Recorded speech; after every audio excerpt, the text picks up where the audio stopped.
Hello, Year 7. I hope that you're well. We are now going to read Chapter 5 of the Tales of King Arthur. We read Chapter 4 before half term, so it's been a little while, but I hope you enjoy Chapter 5.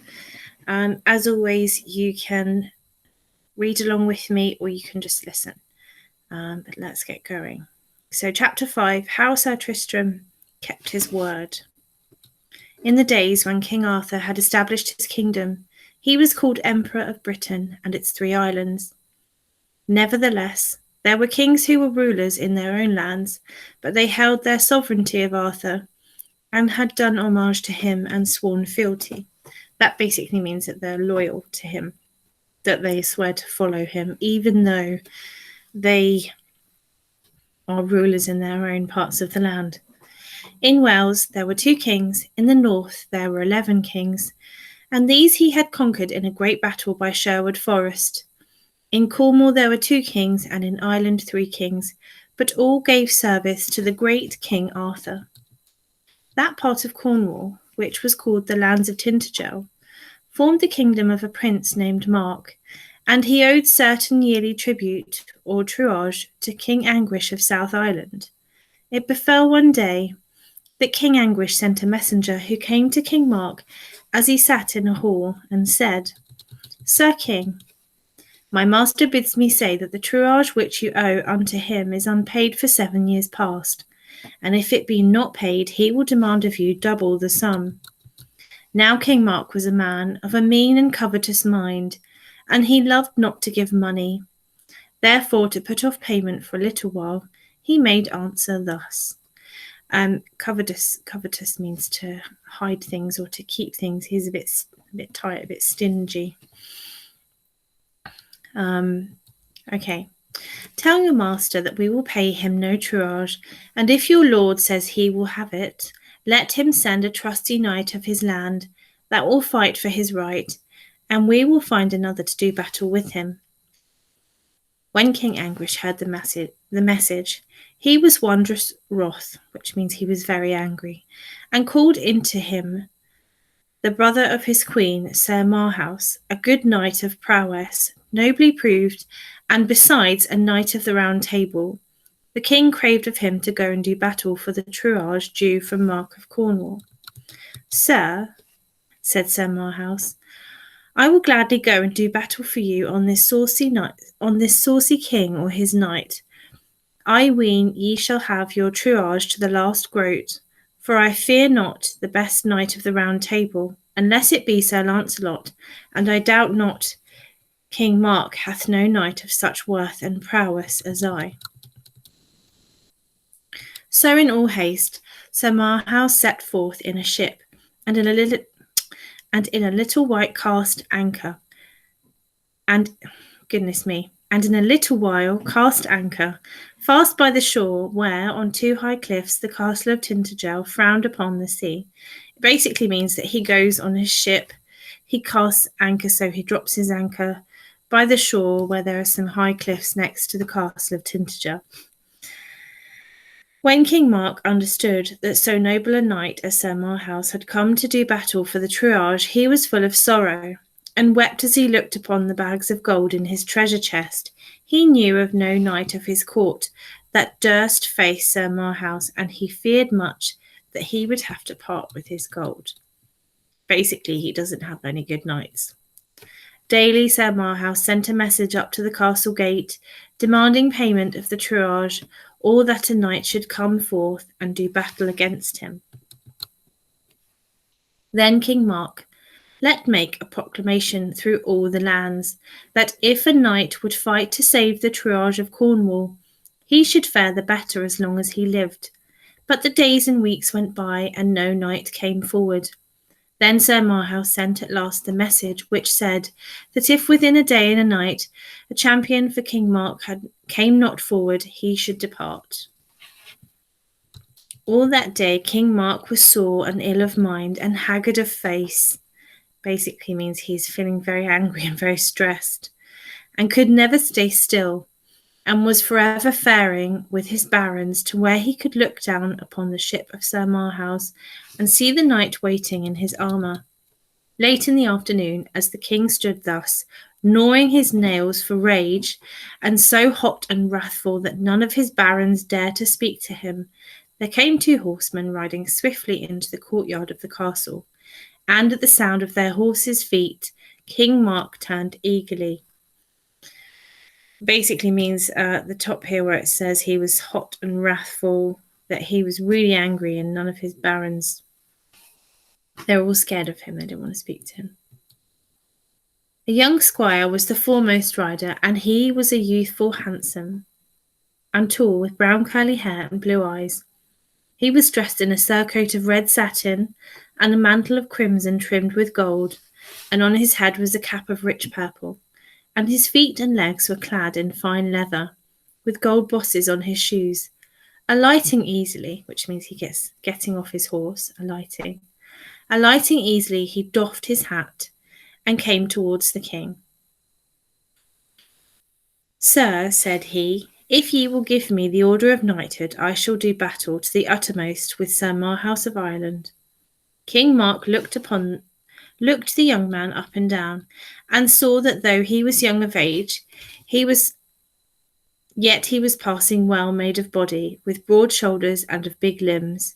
The heart of King Mark became light. Fair son, he said, and his barons marvelled at his soft words. What are ye, and whence come ye? So that means the barons are now surprised because he's very happy and being very kind after being so angry. And he's asking this man, who is he and where has he come from?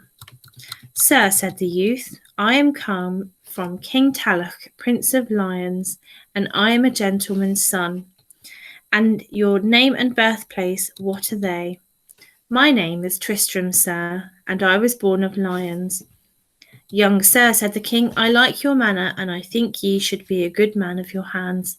Therefore I will make you knight if ye will fight with Sir Marhaus. So the king has finally found his knight to fight for him. That is why I have come, said Tristram. Eagerly the king bade a baron give him his sword, and commanded Tristram to kneel. And then and there he tapped his shoulder with the flat of the sword, and bade him rise. Sir Tristram of Lions. The king commanded his scrivener to come to him, and on the low wall overlooking the sea, the man of inkhorn and goose quill laid his parchment and wrote a letter to Sir Marhaus at the king's dictation. So dictation is where the king is telling him what to write, saying that a knight would battle with him in the morning.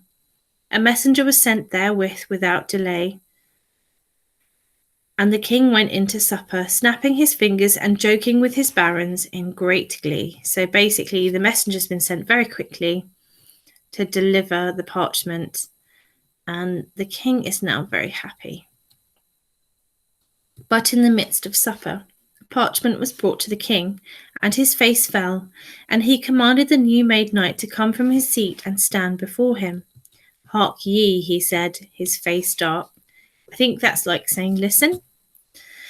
This prideful Sir Marhaus, waiting so long, hath made his terms the harder. I fear, good fellow, your knighthood hath been earned of me too easily. Even if ye are not in league with this pesky Irish knight, he went on, his narrow eyes gleaming with suspicion. He saith now that he will not fight with any knight, unless he be of blood royal on his mother's side or father's. Say, are ye some starveling knight's brat, or what are ye? So Sir Marhaus is saying he'll only fight with a royal knight now. He won't. And the king's starting to wonder if they're in league with each other. Sir Tristram's face went hard and his eyes flashed. No starveling's brat am I, king, he said, unless ye are that thyself. What mean you? Have a care of your saucy tongue. That means the king's a bit surprised. So he's saying he's criticizing the king. So he's saying, I'm not a starveling brat unless you are yourself. He's being a bit cheeky. So he's telling him off. I fear thee not, laughed Sir Tristram, but this I would have you know. I am thy nephew, son of thy sister Elizabeth, who died in the forest, and of King Talloch of Lyons. So it's his nephew, so therefore he is of royal blood, as long as the king is. At these words, the king rose from his seat and embraced Sir Tristram, crying, Now in the name of heaven, thou art right heartily welcome unto me, dear nephew. So he's even more happy to see him now that he knows he's related to him. That evening he made great cheer of Sir Tristram, and had his bed made next to his own in his royal chamber. On the morrow, that means on the next day, the king had Sir Tristram horsed and armed in the best manner. Then he sent a trumpeter down to the seashore, and let Sir Marhaus know that a better born man than he was himself would fight with him, and that his name was Sir Tristram of Lyons, son of the King of Lyons, and his Queen Elizabeth, King Mark's sister. Sir Marhaus was right blithe that he should have to do with such a gentleman.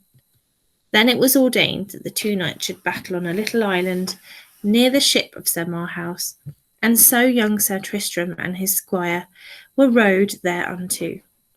That means they were rowed to the island in a boat, and when he departed, King Mark and his barons and all the common people were rejoiced to see the young knight's noble and high bearing, and wished him Godspeed.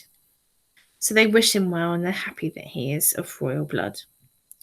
When Sir Tristram landed, he saw Sir Marhaus waiting armed in the shadow of his ship. Sir Tristram's squire brought his master's horse to land, and clad his master in his armour as was right, and then the young knight mounted upon his horse and rode towards Sir Marhaus. While he was as yet 6 spear lengths from him, the Knight of the Round Table cried unto him, Young knight, Sir Tristram, what doest thou here? I grieve me of thy courage, for ye are untried, while I have been well essayed in jousts and tournaments with some of the best men of their hands as are now living. I counsel thee to go back. So he's basically saying to Tristram, what are you doing here? You're very inexperienced, whereas he has lots of experience, and he's saying to him, you should give up now, you should leave.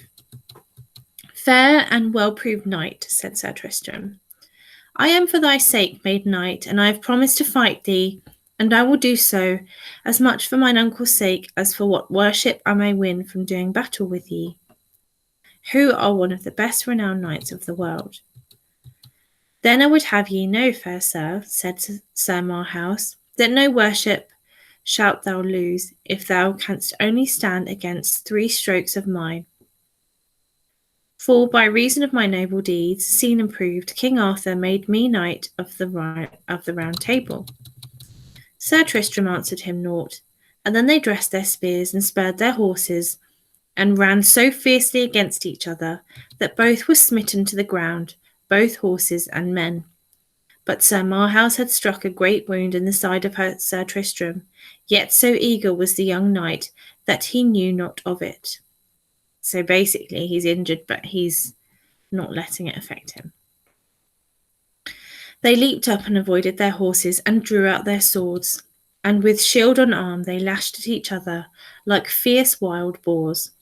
Yet for all Sir Marhaus's strong and bitter strokes, he could not beat down the young knight's guard, and in despite he began to aim at his visor and his neck. So he's angry because he's losing, Sir Marhaus. So he's beginning to aim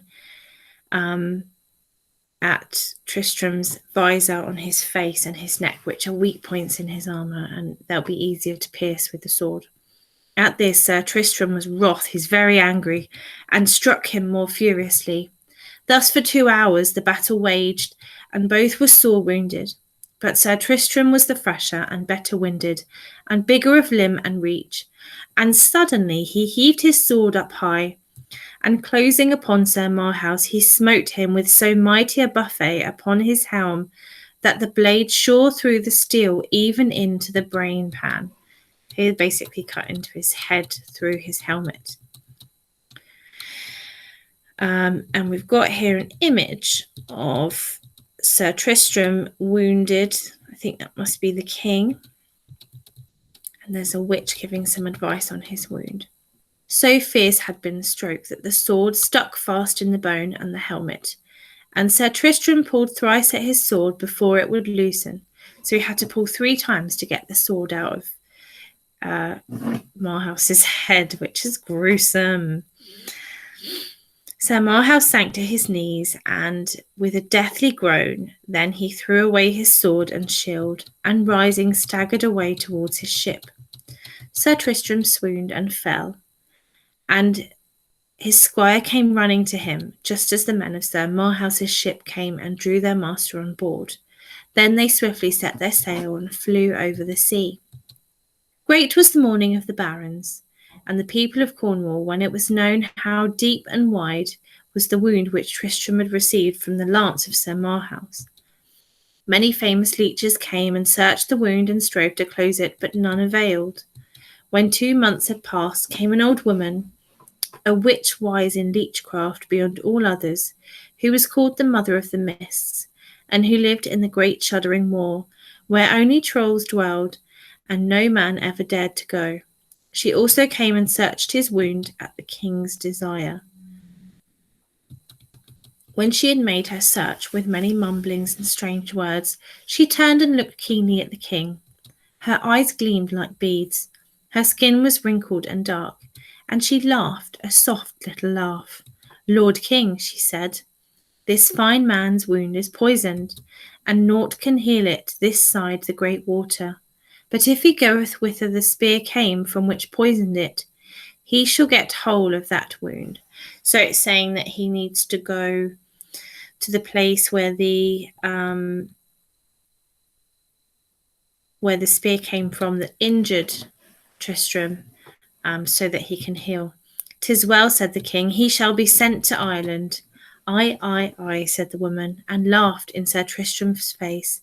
"Thou shalt be healed, fair chief, but the hand that shall heal thee shall give thee a deeper wound, a wound that shall never be healed this side of thy grave." Forthwith King Mark let a fair ship be purveyed and well stored with necessary victuals. That means that they arranged for a ship and filled it with all the things that they needed. And Sir Tristram was carried thereto and laid on his couch on the deck. And Gouvernail, his faithful squire, went with him. In the sunshine and the brisk wind, Sir Tristram felt joyful, and the merry waves slapped the sides of the ship full prettily, as it cleaved through the blue seas towards the west. In the evening they saw the white cliffs and the brown rocks of Ireland, and Sir Tristram took his harp and played thereon, for he had learned to harp most featly in France, where he had lived 7 years, to learn all manner of courtly and noble pastimes. Soon the shipmen cast anchor in a wide sheltered cove beneath a castle, which stood on a high rock beside a fair town. Sir Tristram asked the master of the ship the name of that town. "Crownish, if it please you, my lord," said the master. "It pleases me well," said Tristram. "It should mean that there dwell therein brave and noble knights, and damsels like unto fairies." Out of the merriness of his heart, he thrummed his harp with so blithe and strange a tune, that in a little while the very folk that upon the shore came listening, and some began to dance, while others looked sad. For though the tune was very merry, there was sadness also peeping from it. It happened that King Anguish and his court were in that castle by the sea, and a handmaiden of the queen came to where they sat, and told them of the knight that sat in his ship, and harped so strange a lay that it made one glad and sorry at the same time. Then King Anguish sent a knight, and begged the harper to take cheer with him, and Sir Tristram was brought in a litter, and all the damsels were sad at his sickness, and the knight sorrowed that a knight so noble looking, should be so wounded. King Anguish asked him who he was and how he came by his wound, and Sir Tristram, having learned that he was the King of Ireland, whose champion he had worsted in the battle, and thinking that his own name would be known, replied, "I am of the country of lions, and my name is Sir Tremor, and my wound was got in battle, as I fought for a lady's right." So he fears, because he beat the knight of King Anguish, he fears that he might kill him too. Now, if he finds out who he is, so he's given him a false name and he's given him a false story as well. I pity thee, Sir Knight, said the king, who was a right noble king and lovable, and by heaven's aid ye shall have all the help in this country that ye may need. The king told him of the battle which Sir Marhaus had had on his behalf with a knight named Sir Tristram, and how Sir Marhaus had come home wounded unto death, and was dead in this 2 months, on which Sir Tristram feigned to be sorry, but said not much thereon. So he pretends to be sorry, but really it's actually him that they're talking about. He killed Sir Marhaus. Then did the king order his daughter to come before him. She was called La Belle Isoud, for that she was the most lovely damsel in all Ireland and the Out Isles, and withal gentle and kind. And her father bade her tend and minister to this stranger knight, who had come to Ireland to heal him of his wound. In a few weeks, so soft was she of her hands, and so learned in leechcraft, she had cleaned Tristram's wound of all poison, and he was hale and strong again. As some reward he taught her to harp, and gave her many good and costly presents. These she took, but valued them not so much as his kind words and smiles. More and more she loved to hear his voice, and when he was gone out hawking or looking at jousts, she was sad and thoughtful, sitting with her fair hands in her lap, and her eyes looking far away. And when she heard his step or his voice in the hall, then would her sad eyes light up, and a merry tune would hum upon her lips. And she would gaily talk with her handmaidens, who, whispering and glancing and nodding to each other, as they sat about her at their spinning frames, knew of her love for Sir Tristram before she was aware of it herself. Okay, year 7. So what I'd like you to do now is read to the end of the chapter. I hope you enjoy the rest of the story, and it's been a pleasure reading with you. And I will see you soon. Take care.